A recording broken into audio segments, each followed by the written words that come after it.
Now this is the brand new INFINITI QX80, and it is simply artistry in motion. Now the QX80 has long been the Japanese brand's flagship model, but now with the latest generation, there is simply a lot to talk about. And I'd like to begin with what's under the bonnet. Long gone are the days of the V8, and here comes the V6. And let me give you some specs. 3.5 liter twin turbo V6. That will produce 450 brake horsepower, 700 Newton meters of torque, and it is quite simply faster than the previous V8. What are we talking about in terms of the interior?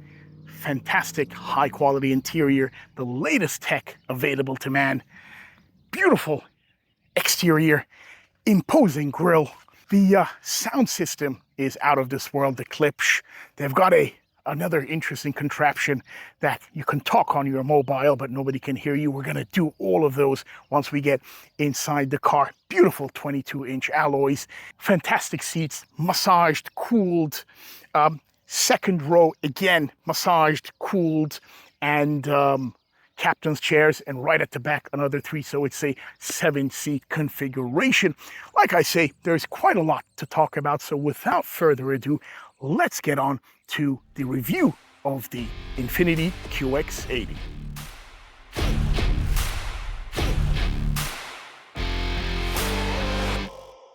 Of course, I've had this car for a couple of days and I've been driving it through and through. And as a matter of fact, yesterday I had a long, grueling day. I was driving back from Sharjah and, I thought, day's taken out of me. What am I going to do? And I put the relaxing massage on, turned it on. Beautiful. It gives you that very much needed end of day TLC, which most of us truly deserve in the fast-paced world that we all live in today.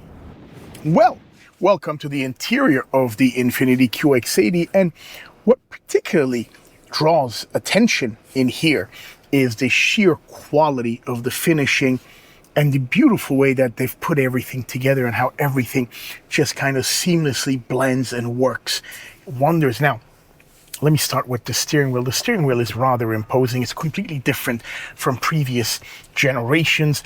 And you have your usual things. You have your ProPILOT settings over here. So that would be your radar guided cruise control, but a much more interesting version of it. It's a INFINITI style radar guided cruise control, and over here you have your stereo controls and a few other things. It's very easy to use. This one is a little flip switch and this one is like a little mouse, so easy to do. Great steering wheel, electronically adjusted. Now over here you've got your kind of seat controls, and then more seat controls down here to recline. That kind of thing is pretty standard. Of course, you have your heads-up display as well, which works beautifully, and you can adjust the brightness of that, because the sheer screens that you have here, which I'm going to get to, it can get rather kind of bright in here at night. Right in front of you have what looks like a massive screen, but it's actually 2 screens divided into gauge cluster right here and your infotainment over here. The gauge cluster is wonderful, I gotta tell you. You can configure it in a couple of ways, but sits right in front of you. The steering wheel doesn't block it. Great. The infotainment is quick Apple CarPlay and Android Auto rather. Seamlessly blends. You have all your kind of bells and whistles, your options right here. Very accessible. It's very quick, easy to navigate. Nothing too dramatic over here. Less dramatic is always better, because you want your attention on the road driving. You move a little bit further down and you have your kind of AC control here, which I rather like, because although it is digital, so it's a touch screen, it's a very easy to use touch screen, and it's a touch screen that when you touch, it actually acts kind of like a button, because this can also be a rather distracting addition, but this doesn't distract at all. And you have your heated, cool seats. You can do all sorts of things with the AC, and very easily, because this car has plenty of drive modes. You reach the mode from here, you press it, it's here. Adjust the height, a high 4-wheel, low 4-wheel, which is great for off-roading. Traction control on, off. You have descent control, a 1, 2, 3, 4, 5, 6 different drive modes: personal, standard, eco, sport, sand, and rock. Very easy to do. You press it with a quick button and everything kind of changes.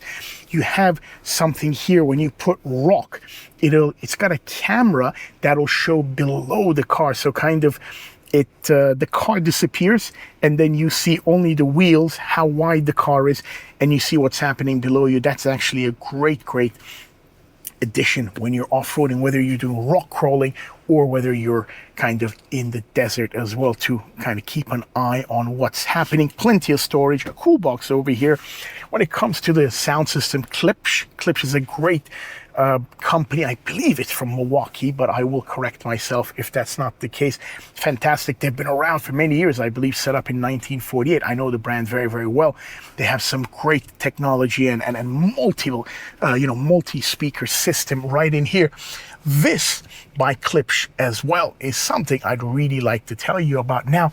Give you the concept of it first. Let's say you're driving and you get a phone call, you're linked up with your Android Auto. Immediately this kicks in, so you have microphones in different places, but you hear what's happening from here. So there's speakers here, and it has a kind of how your noise canceling earphones work. I'm told that's how the technology works, and you have different kind of frequencies, so I can clearly hear the phone conversation. And I've tried this not just now, but when I drove the car in December as well. I can hear very clearly, but the person next to me has no idea what the person on the phone is saying. Of course they can hear me because I'm here in the car. Brilliant piece of technology there. Full-on sunroof, moonroof, whatever you want to call it. It opens up all the way to the back. Quite simply an elegant interior, very premium, very luxurious. This kind of piano black movement here. This is, of course, it's artistry in motion. This is what Infiniti call it, with Japanese refinement and technology. It's just quite simply a fantastic car that just comes together. Well, here I am, and when you get in from the outside, you've got those handles that pop out when you come near the car, and then once you get in or once you start driving, they will elegantly close up, giving that beautiful silhouette. Now, I'm here to have a look at the rear seats, and I have to say the rear seats are rather nice. Now, this car has a 7-seater configuration, 8 if you kind of squeeze up, because you can have 336 and 78, 2 in the front. Now, back here, these seats are quite simply very comfortable. When you put this down, you can literally have an executive kind of business class seats. I believe in some cases these can be called captain's chairs or captain's seats. I'm not quite sure what the technicality is, because I believe captain's chairs might need to have their own kind of armrests, but whatever they are, these are fantastically comfortable seats. You have plenty of room here, especially when the roof is open like this. You get a huge airy feel to it. Of course, multi-zone climate control over here. The second row are heated and cooled, which is fantastic for this region. Klipsch, naturally, speakers over here. Just a fantastically premium cabin to be here. And of course, these can be reclined should you wish for those longer journeys. But just look at the amount of room I simply have here. I can be driven around, work, relax, sleep, whatever you want to do. As a grown adult, it is completely spacious and very comfortable. I quite like the back of this car. I guess the trouble in this car is going to be, would you want to be driven in it or would you want to drive it? I'd probably want to do both.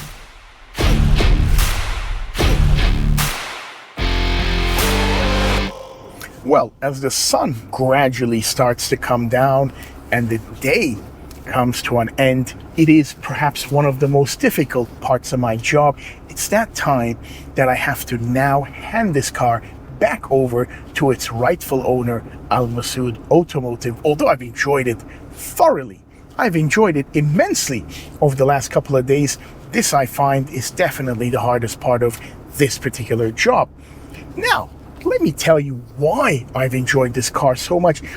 I believe it's the perfect blend of technology and luxury and refinement and performance, despite the V6, which a lot of people would have been skeptical about.